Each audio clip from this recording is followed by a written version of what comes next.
Accepting your own destruction is sleeping between 6th Street and I-35 in Austin rush hour, the rock bottom underpass of how did I get here?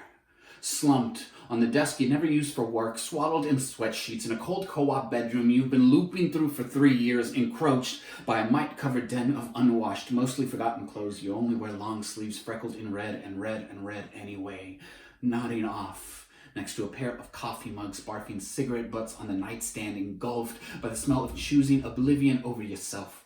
Your bookshelf of abandoned textbooks, mostly unread, shelters you from the dry-mouthed reality that you haven't done shit, despite the bullhorn-framed $40,000 paper feverishly debating otherwise from the back of an empty closet, and that secret drawer glittered with ritualistic cotton. Spoons, tiny empty balloons, cradles your rent-by-the-hour dignity. That drawer harbors the hollow of the moment you keep chasing, an intimate black hole that you're never going to guillotine if you don't devour yourself down to the nail beds, each brittle breath boiling over with iron and burnt vinegar. You can't see. The only way out is in. Cannibalism is hard to swallow, but you gotta kill in order to live. So, step 1. Stop stalling. The moment to pick where every crossroad merges is every time you think you want to burn all the yesterdays. What are you waiting for? However fleeting, the now and the never gonna be crumble against the glimmering sandcastles of the still could be. Step 2. Let go of the permanent markers you wrote the years in. The truth is, you could be powdered and casket ready, but the fact that you grind so hard to lasso a plastic bag over your thoughts and pull means you can still pull yourself out and fall into the well of who knows what's next. And that hurts, but not as much as you're going to in the next 10 days. So grab a bucket and Benadryl, brace yourself for a shitstorm, and hurt. Step 3. Throw your shame in the mouth of the pit viper where you found a band of quicksand masquerading as friends and ask for help. Start with the people you were too proud to let see your stab wounds. They're probably the only ones still willing to offer their necks for yours. Step 4. Question everything you ever thought your life was gonna be. Like, this isn't an A&E documentary. You're not even Lifetime original material. The predetermined path you thought you were rebelling against was met with a mirror and you already lost yourself, so what else is there? You don't lack identity if you aren't fighting. A fire can still burn without taking everything else down with it, so sift the silence.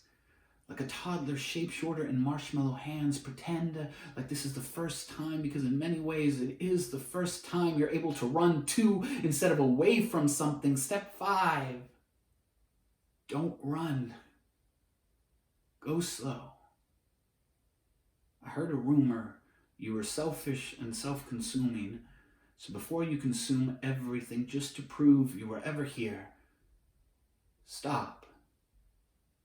Take a moment to grow rainbows from the icicles of father figures. Find the fairy dust that pumps in the red blood cells of every breath. Breathe.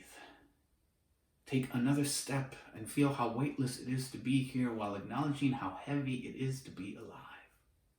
Confidence grows like moss. Doubt like vines. Both can colonize a garden you've spent years scorching, so why not sit? Dig your palms in the dirt and stop accusing gravity of holding you down when it really just keeps you grounded. We all know you don't have a problem with consumption, just yourself, so go on. Take a big gulp. The worst that can happen is you find you're an acquired taste. And if you still have something to lose, then this poem isn't for you. Come back in a few months. But if your throat grows excuses and lies like cancer, then make the right choice and go home instead of chasing after something that'll never love you back. Get out of here with you can't rewrite histories and instead write tomorrow like yesterday never existed. What is armor if not a cage? So again, stop stalling. Let go. Ask for help. Question everything, and go slow. Learning to live with yourself is like walking in wet socks, but it's so much softer than the hot coals you swear were cauterizing your pain, not causing it.